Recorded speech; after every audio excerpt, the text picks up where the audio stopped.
প্রাচীন মেসোপটেমীয় সভ্যতার একটি শহর বেবিলন। এই বেবিলনই ছিল প্রাচীন সপ্তাশ্চর্যের একটি শূন্য উদ্যান।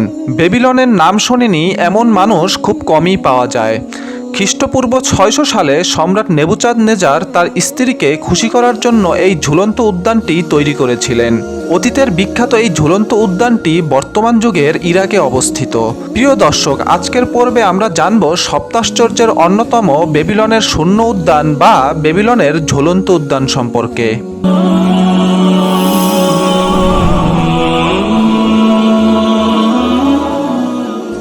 প্রাচীন মেসোপটেমীয় সভ্যতার একটি শহর বেবিলন।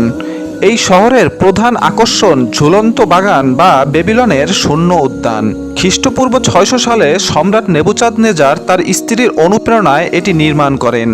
নেবুচাঁদনেজারের স্ত্রী ছিলেন মিডিয়ান সম্রাটের কন্যা।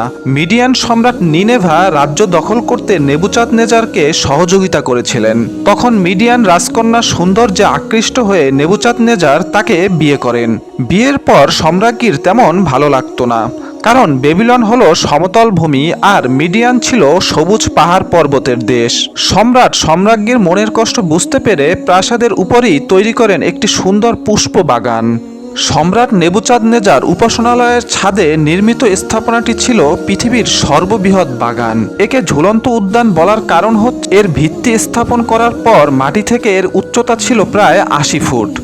জানা গেছে প্রায় 4000 শ্রমিক দিনরাত পরিশ্রম করে তৈরি করেছিল এই উদ্যান, আর এর পরিচর্যায় নিয়োজিত ছিল প্রায় 1000-এর বেশি মালি।